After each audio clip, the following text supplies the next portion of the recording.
My name is Molly Roberts.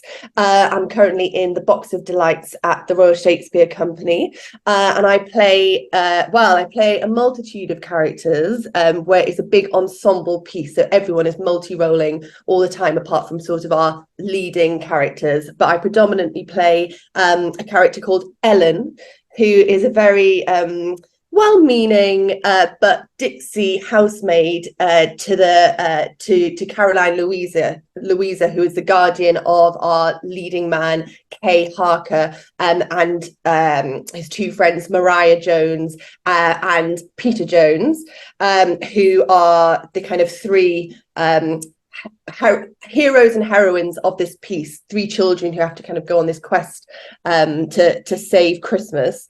So I play this very ditzy housemaid Ellen, who's just takes everything as it comes and as read, and gets things wrong a little bit, but is a good foil to a kind of slightly tense environment. She provides a bit of a humorous outlet, which is great. And then I also play a prophesying head in Act 2, which I won't kind of spoil the show too much, but this sort of Greek goddess who's kind of an oracle that our evil magician kind of brings through time with him and traps in this plinth. So she's sort of a kind of stone head, which then is used to help the evil wizard Abner Brown. But she's desperate to be set free. She's not kind of evil herself. She's just used by him to fulfill his to kind of see the future and help him achieve his goals in the play. So those are kind of my two prominent characters, and then play many more, which throughout it's a super physical show, so there's lots of movement work and physical characters too, which is really exciting. And obviously, people may not know, but you were in the kind of previous production of the show as well. How's it kind of doing this version now, when it's kind of much bigger scale and everything like that? Yeah, so it's been so interesting. So I was in the production. I joined. They did it for 2 years at Wilton's Music Hall in London, directed by Justin Audibert, same director as we've got here.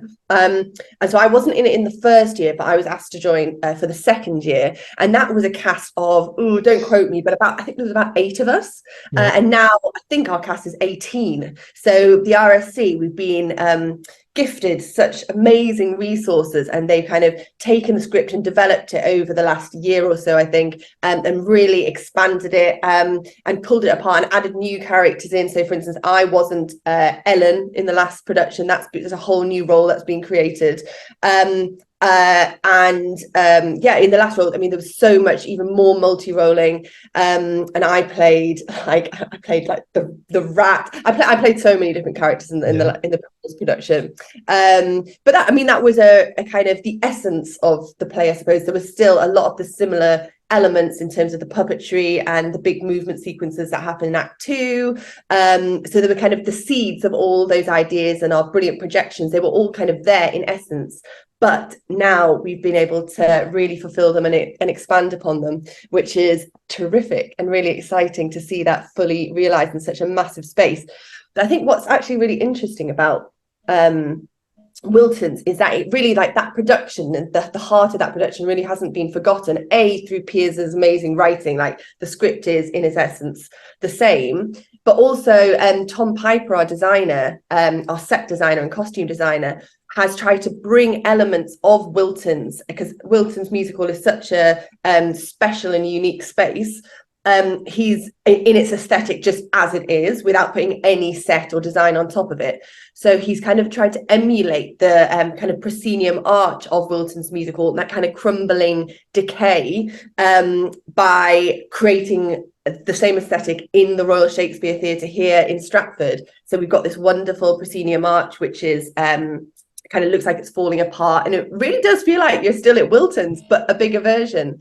So it's great. And I think that proscenium arch was also used in a production of The Tempest in, I'm going to say 2016 here at the RSC, which is exciting because the RSC really like reusing, and they're trying to become a lot more sustainable with their designs. So they're kind of reusing lots of different elements of design, which is, I think, terrific moving forward with saving the planet.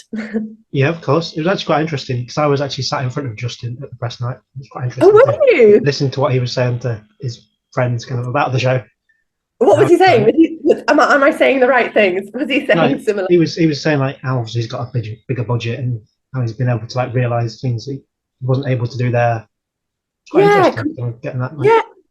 Really, really interesting. I mean, we did, so I was really fortunate to be asked to do the workshop for this production back in March or April, I think. I can't remember, March or April this year, here in Stratford. It was just 2 days, and that was specifically to look at kind of the movement language of the world of the piece. And even in that workshop, you know, we had such amazing resources, and we were playing with the ideas of flying. I don't want to give too much away, but kind of how flying is realized in this piece, which is something that we didn't have the resources to do in the Wilton's version, and we did a lot more kind of physical manipulation and lifts and like physical lifts as a company rather than using other kind of apparatus.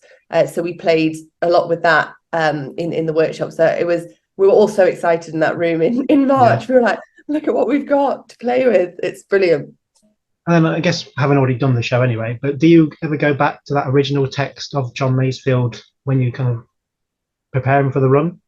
Absolutely, I did. I don't think in 2018 when I did it originally, I don't think I'd read. I think I dipped into the novel, but I hadn't properly read it cover to cover because it's quite a chunky book. But this time I've read it cover to cover this summer. So yeah, it's based on an original text by John Masefield, which was written in the 1930s. And it's a pretty dense book for a children's novel. But it was, what I thought was amazing is that, I mean, it's so full of imagination, but there's so many elements in it where you can see how other authors of this sort of fantasy adventure genre have been influenced by this book. Because I think, I mean, there's elements of like Tolkien in there, and definitely C.S. Lewis and Narnia, because these all came after John Masefield. John Masefield was sort of the originator of this kind of type of children's fantasy novel where, you know, 3 children set out to defeat evil in a very kind of adult world, but then, you know, they sort of know better than the adults. And like elements of Harry Potter are in there. These are all kind of themes that I think any reader of the book or viewer of this show will go, oh my goodness, I can see Lion, the Witch and the Wardrobe. I can see the flying car in Harry Potter and the Chamber of Secrets. I can see everything in this. They all came from John Masefield, and he's a real he was a poet laureate, but he wasn't particularly kind of well known for his work in the same way that someone like C.S. Lewis or Tolkien has now, you know, exploded into such fame. So he's a real unsung hero of the literary world, I think. So in reply to your question, yes, I did go back to the book, and it was really interesting because Piers has sort of combined elements of different characters and different worlds. So, you know, we've got a wonderful sequence in a kind of magical forest, which is sort of a combination of kind of one character and then also this kind of lady of the tree, which we don't see in our version of the play, but is in the novel.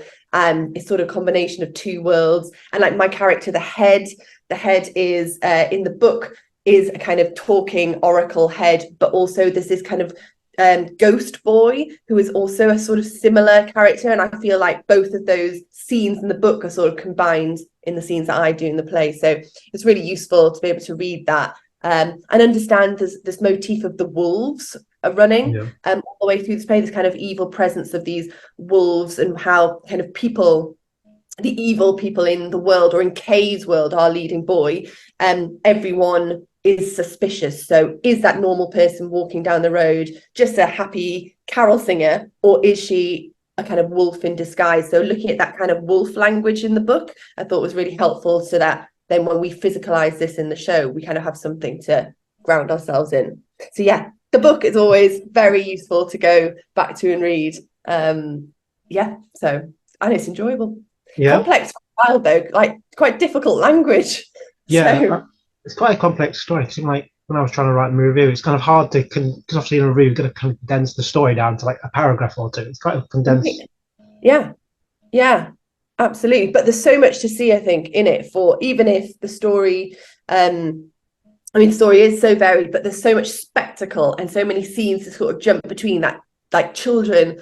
I just think they are just kind of mesmerized by the excitement of every new world that's created because it's not set in one place. We very much jump between so many different magical scenes and go back in time and go into fantasy worlds and then back into real life. And there's a lot to be enjoyed and enjoy acting as well. Obviously in it, it's Yes. brilliant. Yeah. There's quite obviously a technical production. There's lots of, without giving much away, like I say, there's flying, there's lots of projection. How's that for you as an actor, and how's that as a company when you're kind of putting the show together? Yeah, it is technical. We had a really useful long rehearsal period. We spent 6 weeks rehearsing in London, and then we had a week's rehearsal in Stratford, and then about 10 days technical rehearsal, and then previews. So in total, up to press night, I think something like 8 or 9 weeks.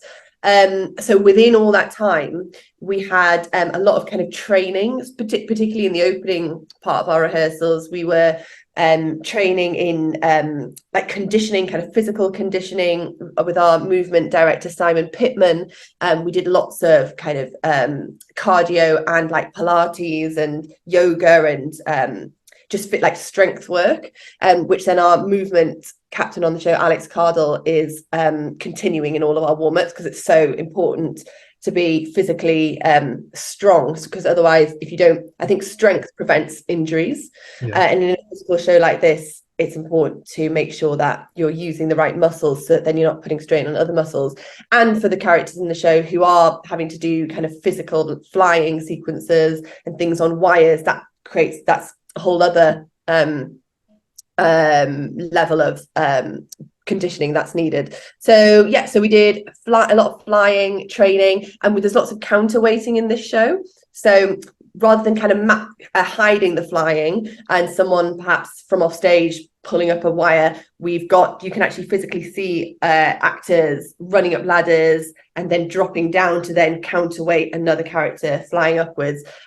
So we learned how to do that. We had a flying specialist come in, and we had like a rig in the rehearsal room. So we learned that, and we're all kind of covering each other. So even though you might have one version in the show, if someone gets injured, then, or it gets tired physically, then for instance I'll jump in and I've learned the same track. So there was lots of that. We also learned, we did some kind of essential puppetry training. I've done puppetry before in other kind of ensemble shows like this. I'm not in any way a trained puppeteer, but I've used puppetry throughout my career at various points. But we kind of relearned some kind of basic puppetry principles with Sam Wire, who's our puppetry director, who's amazing. So we did that in rehearsals as well. So there was always kind of elements of kind of training alongside. And we've got the brilliant Stephen Kemble, who's our voice coach on the show. He came and did specific voice sessions and one-on-one voice sessions with us, to understand just how to use our voice healthily so that none of us get vocally strained in the show, but also then working out what's the most suitable sound for our characters, which is so lovely to really know where to be placing voices for different characters. So we've had a lot of very detailed training amongst the rehearsals in general to make sure that we're all up to scratch for the production. So we all feel pretty set up. But then there's almost, we had a lot of time to rehearse and train, but then we could have done with double the amount of time, because it was a bit like being at the drama school. You just want to learn more and more, which is fantastic. Of course. And then this is your RSC debut, but there is a family connection here, isn't there? Because obviously your father was in the 1974 Sherlock Holmes. Yeah. Was that like full circle for you? Pardon? How's that like full circle moment for you with the family, I suppose? Yeah, it's really special. So he wasn't an actor in the show. Well, he sort of was. Well, no, he wasn't. He was a musician. Basically, my dad is very is in his 80s now, so I've got quite an elderly father. And sadly he can't be here to see the show. He's here, but in London he can't make it to Stratford to see the show. So but yeah, he was a professional classical violinist. Professionally, yeah, and played for numerous different orchestras, including Welsh National Opera and the Royal Northern Symphonia, which is an orchestra based in the northeast of England, where I'm originally from, Newcastle.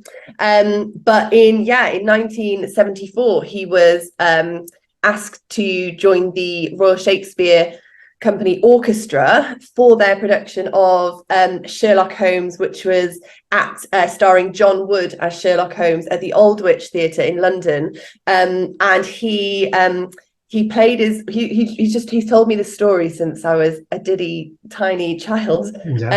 Kind of he had to play basically Sherlock Holmes undercover as a street musician. So the kind of curtain rose at the Aldwych, and there was loads of haze, and there was just Dad kind of in a spotlight with it was all a proper kind of Victorian classic Sherlock Holmes production.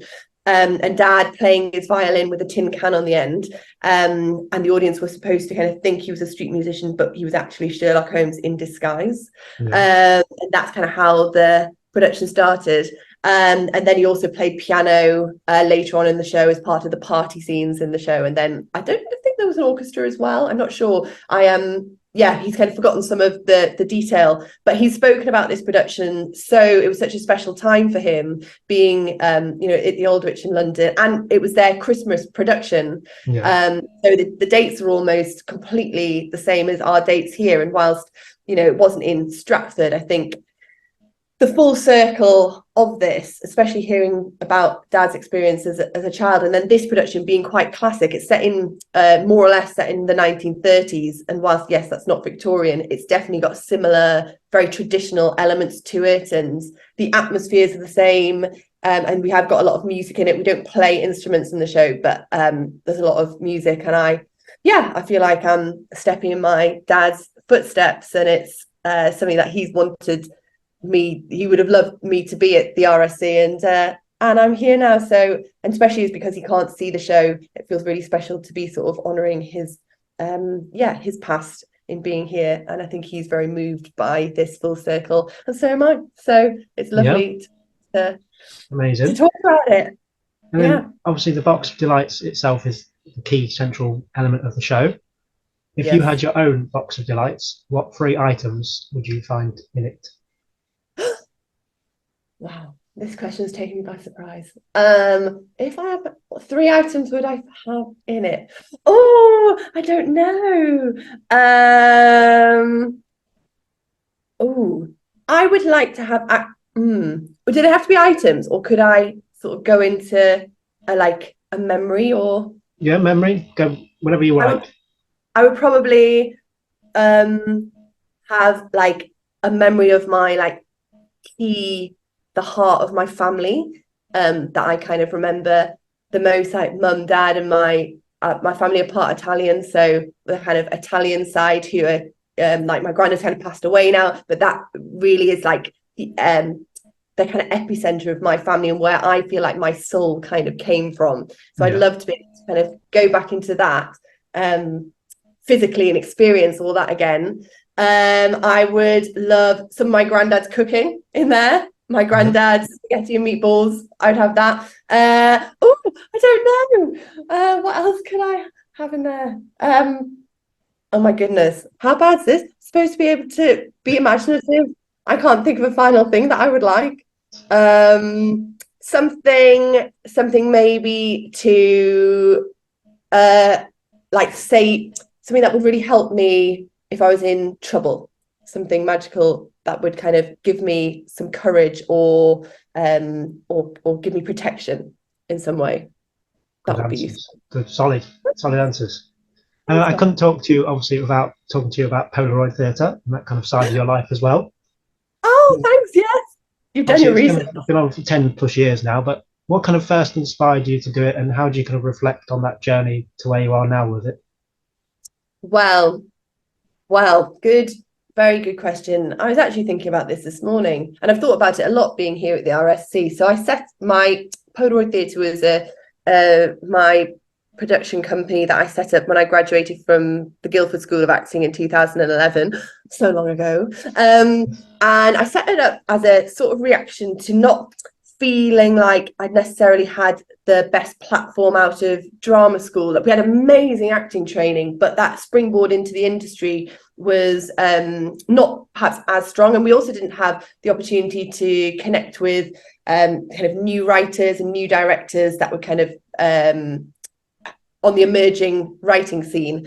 So I set up this kind of hub for actors, writers, directors to showcase their talents and explore the sort of work that they would want to, that felt like it was kind of in their voice, I suppose, and that would showcase them as performers or creatives, and also reflect the kind of society that we're living in now. And so I set this up in 2011, and set up various initiatives and platforms for emerging talent, and it kind of took off massively. And it's funny, I think, if you brand a company in a certain way and have the ambitions to connect with other like-minded emerging talent, like, those people really do migrate towards you. And it was a really brilliant community for 10 years, and it does still exist, but we're kind of on hiatus at the moment.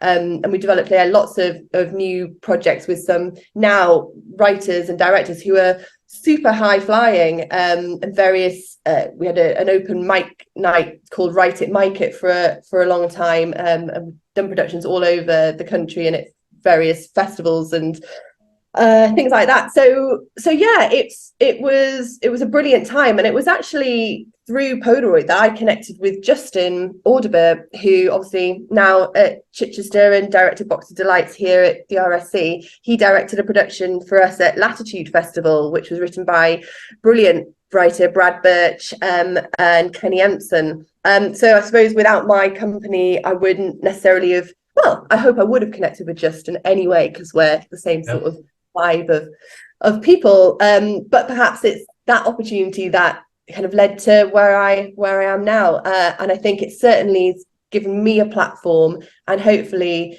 I mean, even just being here at the RSC, there's so many creatives who like directors who are doing bits of work here, and actors who I've bumped into who have all been like, oh, Molly, do you remember we did this thing with Polaroid 10 years ago, and look at us now? Or my friend directed Beth Pitts is a director. She was here a few weeks ago, and she directed one of our first shows written by Vinay Patel. And Brad Birch, who was the writer of the piece I just mentioned at Latitude Festival that Justin directed. He's just done Falkland Sound, his play, which was here at the RSC just a few months ago, before the Box of Delights.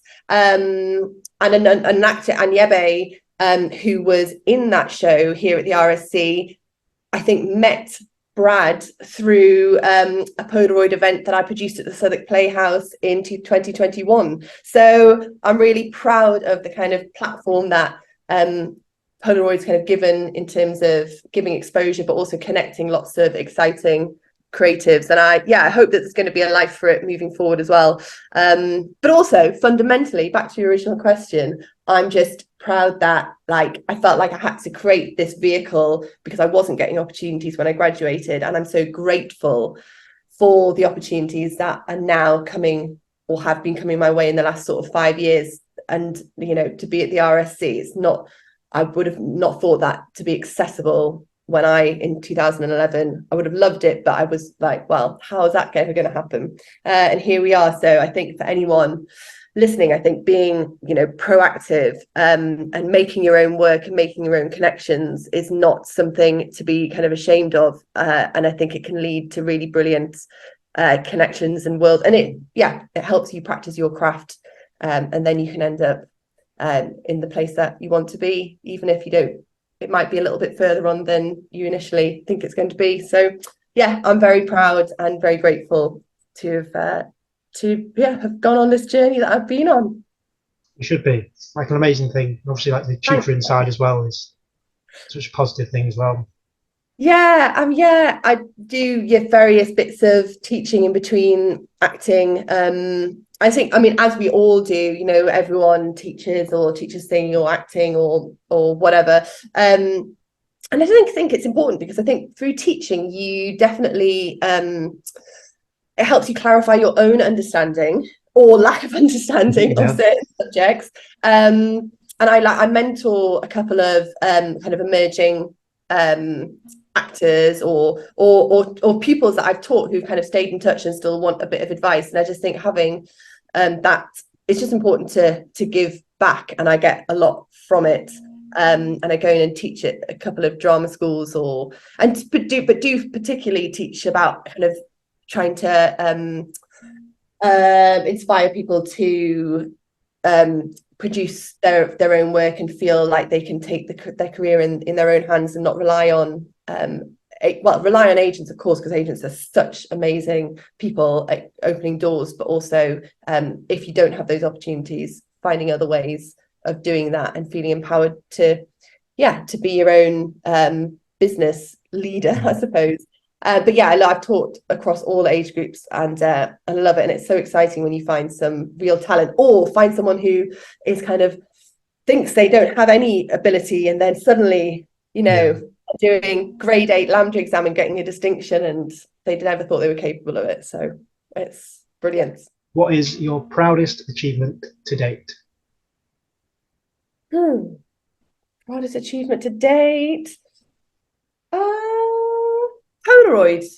Yeah.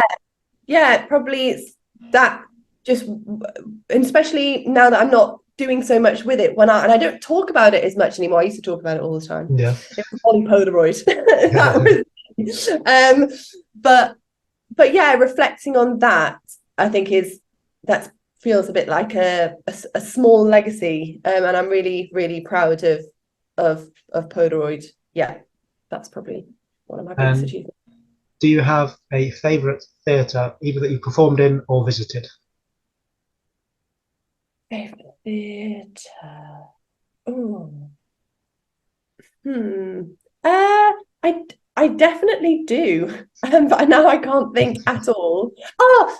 Well, this is it's not one of, I mean, I love, like, I love the kind of smaller West End theatres, the Duke of York's, and the Noel Coward. I think they've got they're not small, but they're the playhouses, I suppose, versus like the kind of the big musical houses.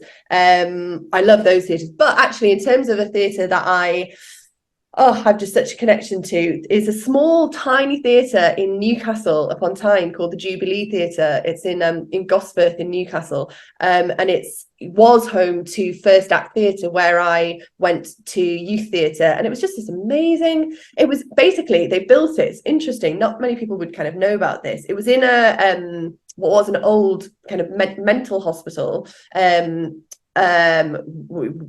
what it would have been named as at the time when it was used as that sort of facility. And inside there is a full proscenium arch theatre, but it's tiny, and it was built as an exact replica in dimension, like a scaled down dimension replica of the Newcastle Theatre Royal.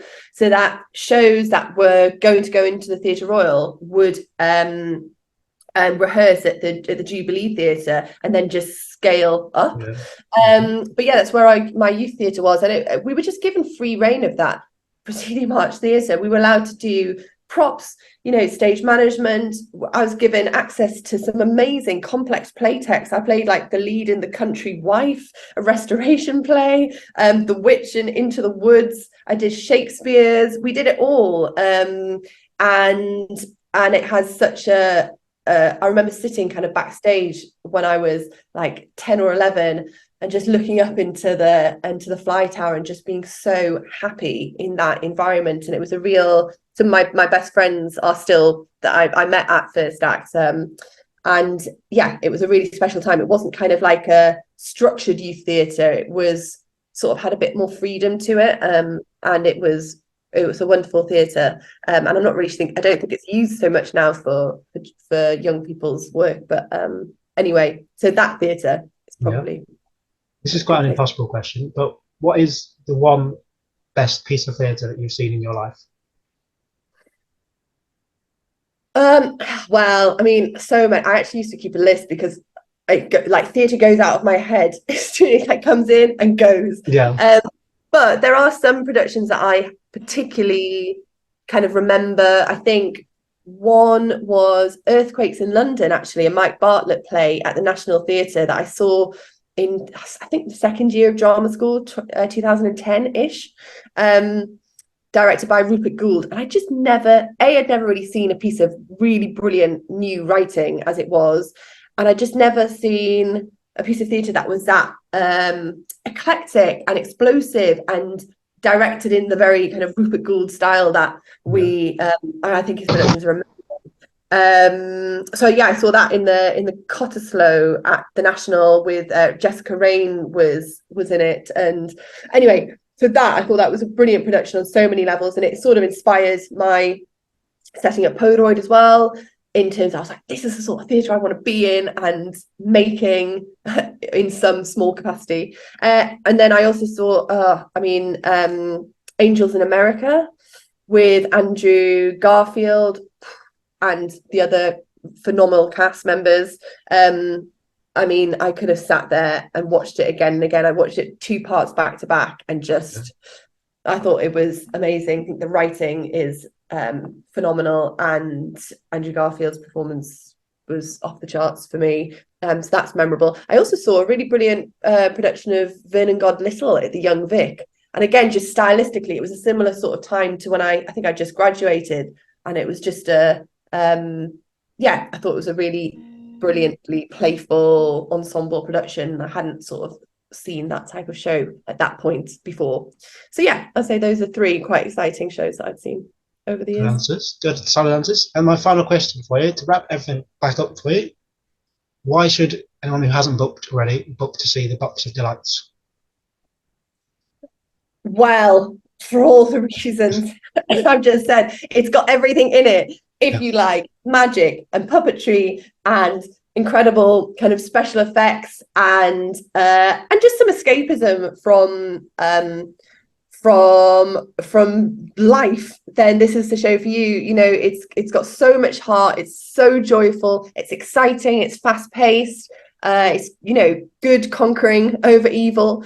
Fingers crossed it will. And it's very Christmassy and feel good and exciting, and it should spark imagination in children as well, and make it's very accessible piece of theatre. And for anyone wanting, you know, a young age wanting to explore theatre themselves, I think there's so many elements to it which could spark a little something in young people's heads and go, oh, I could be part of this, which I think is very, very important to fuel the next generation who will be on these stages after us.